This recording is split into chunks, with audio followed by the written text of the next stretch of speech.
Welcome to the Dental Brief, the world's direct, right-to-the-point podcast produced to get you the information you need to learn and grow your practice. To learn more about our guests and find links to information discussed on our show, visit our website, dentalbrief.com. On to today's episode. Hello, everyone. Welcome to another episode of the Dental Brief. Today we have with us a very special guest, Ms. Danielle McKinley. Say good morning. Good morning, everyone. Hi, happy to have you here. Grateful to have you here. I know we're going to get into some really fun, awesome, exciting conversations about HIPAA and HIPAA compliance today. Before we get to all that fun stuff, Danielle, tell me how you became the HIPAA chick. And by the way, I say HIPAA chick. You are known on Instagram as the HIPAA chick. It's a good place for people to find you and your content as well. How'd you get there? What's your background? How'd you get into this? Yeah, well, first, thank you for having me. Not always do we start a podcast off about having fun around HIPAA compliance. So I'm glad that you did, because we can have some fun there, right? But a little bit about me. I have been in the risk management industry for over 10 years. I specialize in helping private practices simplify compliance. And the HIPAA chick was a nickname given to me by a dear friend. He was an IT partner of mine. And it just kind of stuck. It's something that has made it a little more fun. It's easy to remember. And it rings true to, you say in your household, like, I've got a guy for that could come and help. Well, I'm the gal that helps with HIPAA compliance.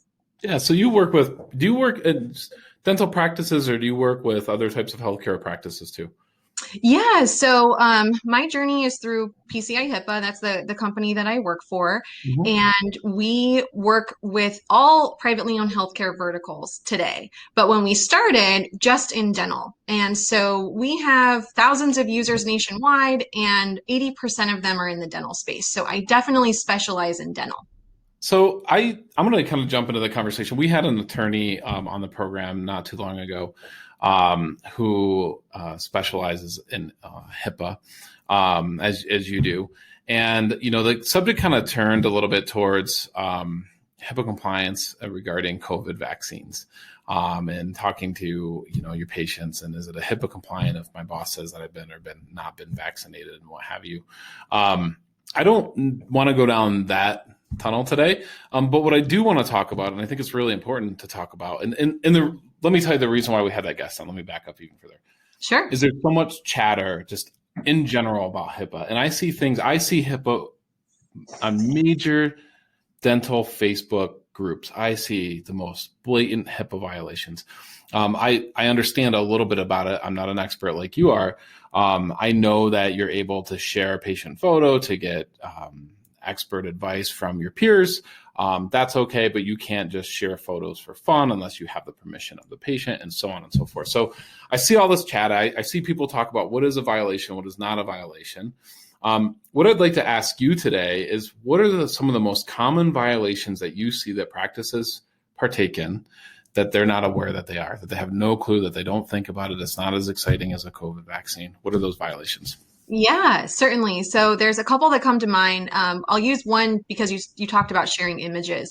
So a lot of doctors will do speaking engagements, right, where they talk about case studies and things like that. And because they use that image to collaborate with their peers, they didn't get an authorization form from the patient, and then they used it in this speaking engagement. And there could be office managers in attendance, and now it's not used in that same way, that peer-to-peer collaboration.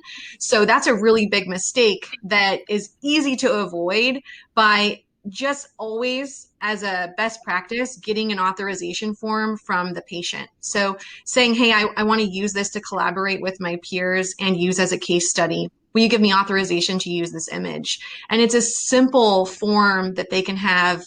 And that way, now it's that I and T is dotted and crossed, and they can use it in any way they want to in the future because the patient has already authorized that. No, the patient has a right to revoke that privilege at any time too, correct? Absolutely. So if they let them know that, then that would have to be removed from any, PowerPoint decks or things like that in the future or moving forward, or if they use it on social media, because you'll see, especially in dental, like a lot of the cosmetic dentists, for example, they'll use before and after pictures on their Instagram, and they need to be getting an authorization form from the patient to do that. And that way, if something happens down the line and the patient is upset, you're really protecting yourself from that, how you used that image.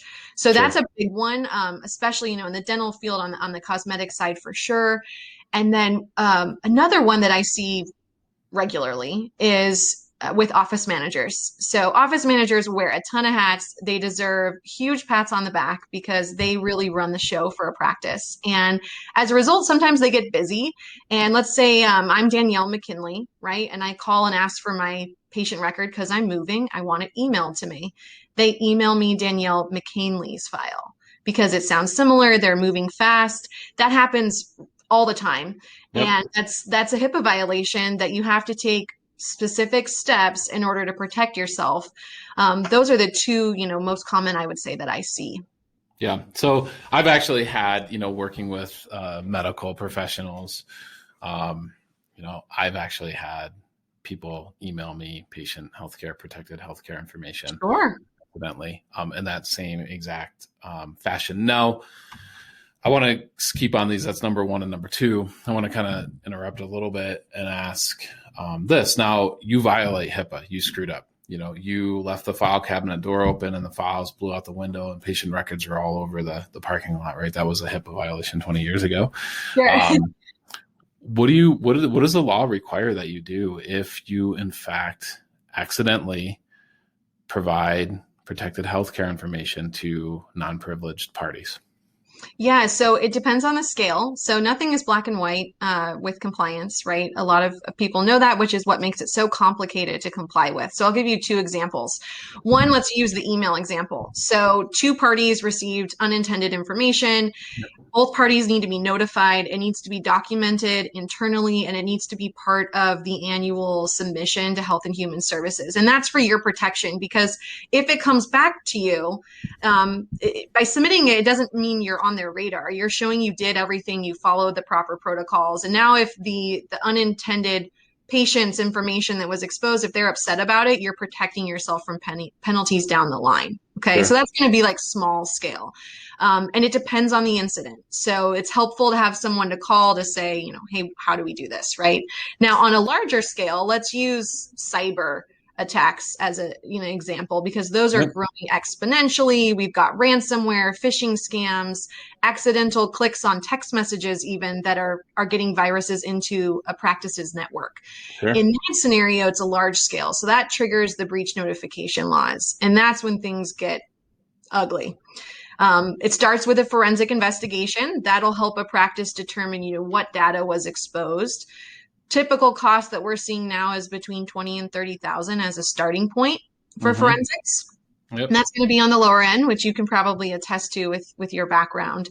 And then from there, you get a data set. You have to notify the patients. You have to do so in writing. You've got to put a call center in place. You have to pay for things like identity theft monitoring and insurance. And this is all while you're still trying to run your business.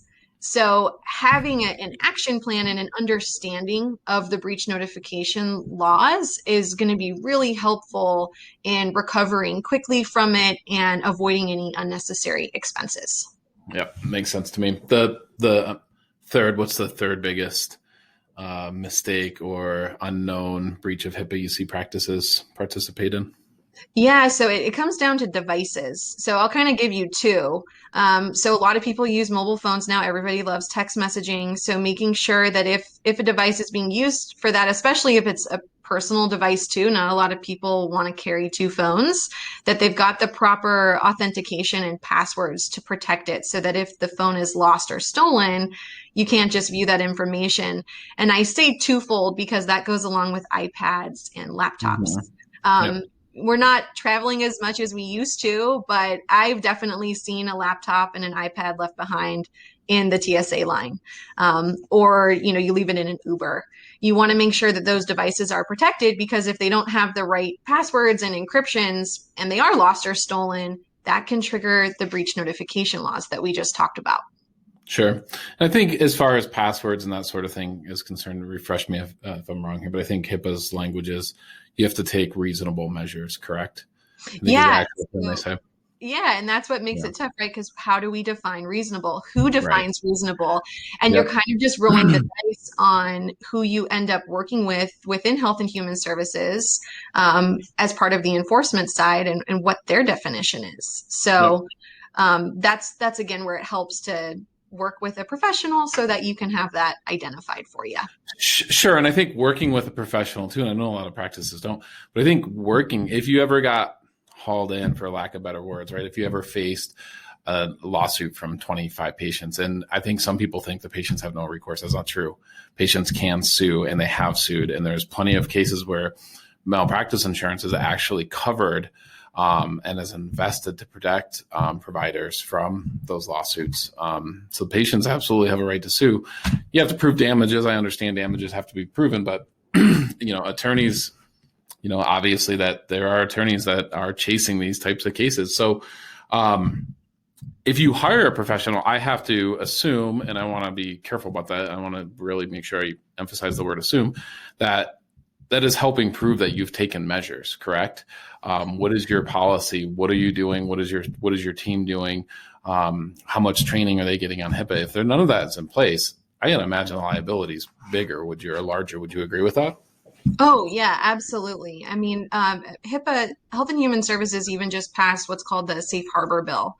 And that is a part of what you're describing. So being able to show that you've taken action, that you have an awareness to these compliance requirements, that drastically reduces your financial obligations or exposure from an incident. But if you're completely ignoring compliance, or the stuff that you put in place a few years ago, you haven't done updates, you're not actively training or checking these things, then there's major financial exposure in those cases, for sure. I know I asked you for 5. I didn't write them down. We're either item number 3 or number 4, but we have time for one more. What's one more major issue that you see that practices can correct quickly? Yeah, I think definitely training.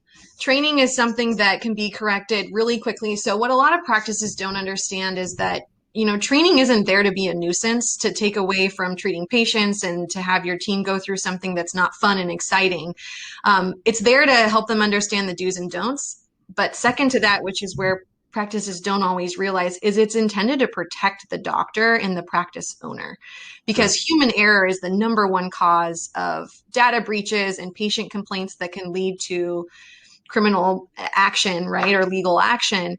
And the training is what protects them. So the number one mistake that I'm seeing today is, I think this has to do a bit with the pandemic, because there were so many webinars.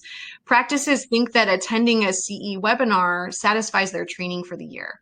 And that doesn't satisfy the annual training requirement. So if you're listening to this and that's what you did, and you're thinking you've checked that box, there's some exposures that still exist. It's great advice, Danielle. I really appreciate you coming here. The website for people. First of all, it's the HIPAA Chick on Instagram. Great way to find you. Great amount of content on there too, by the way. Thank you for providing that for the community. We really appreciate that.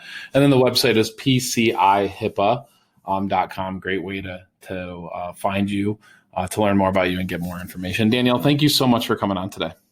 Yeah, my pleasure. Can I add something for you guys? You bet, of course. I put something together for your listeners. So if you can direct them to PCIHIPAA.com/Danielle, you'll see that I provided like a bunch of free tools. Like I put a CE course there, a risk assessment, which is a really great first step if a practice is kind of unsure of where they're at.